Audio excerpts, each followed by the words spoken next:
Mtazamaji, hujambo popote ulipo, kwani kuna mengi ambayo tumekuandalia leo tarehe 10 na mwenzangu. Kwanza tuanze na yaliyomo. Matokeo rasmi ya uchaguzi wa Jumamosi tarehe 5 yametangazwa. Siku chache zimesalia, tamasha la kitamaduni la Maliera tayari. Kishindo cha mtihani kinakaribia. Wanafunzi wa kidato cha 3 na 4 wataanza safari yao ya mtihani Jumanne wiki ijayo. Na hatimaye robo fainali za kombe la dunia mwaka wa 2026 zimeamua timu 8 bora zilizobaki kwenye mbio za kutwa ubingwa.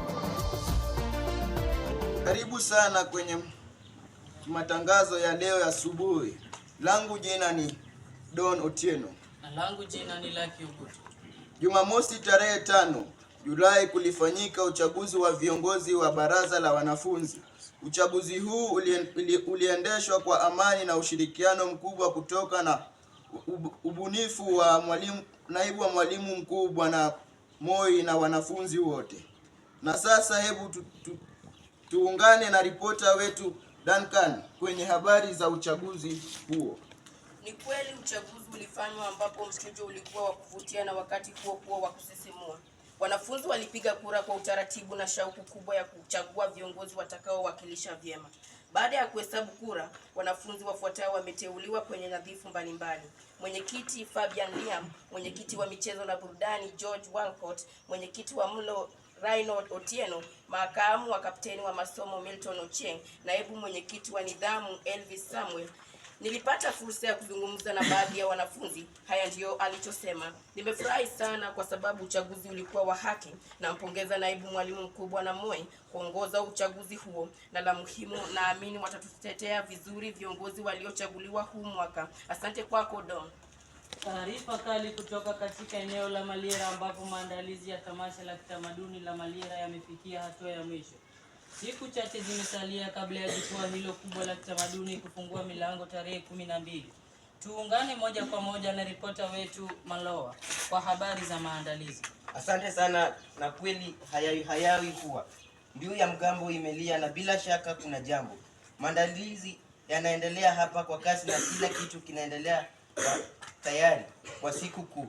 Wasanii na vikundi mbalimbali vya kitamaduni kutoka mikoa tofauti wameanza kufika kwa ajili ya mazoezi ya mwisho kabla ya sherehe kuu.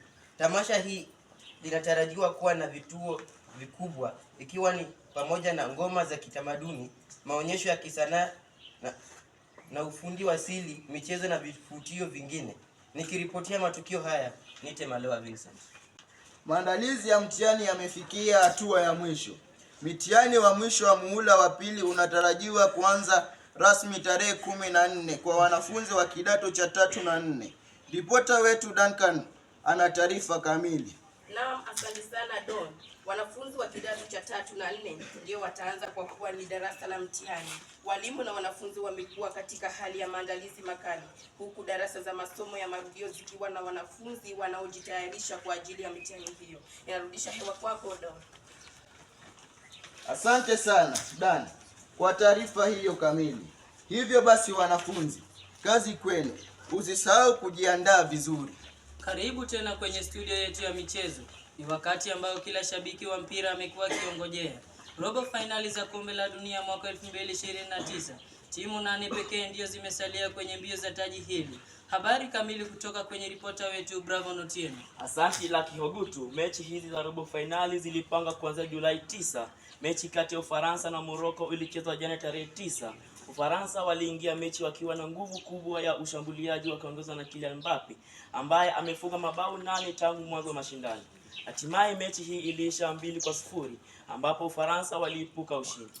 Baadhi ya timu ambazo zinatarajiwa kucheza robo finali hii wiki ni pamoja na Hispania dhidi ya Ubelgiji mnamo tarehe 10 leo, Norway dhidi ya Uingereza mnamo tarehe 11, Argentina dhidi ya Uswizi Julai tarehe 12. Ndizo habari za michezo. Langu jina Bravo Otieno. Endelea kutufuatilia kwenye tovuti yetu ya YouTube @Maliera Journalism Club. Na hiyo ndiyo habari zetu za leo. Nakumbuka mcheza kwao kutunzwa, manake ukipewa fursa unatakiwa kuitathmini na kutumia vizuri. Kwaheri kwa sasa.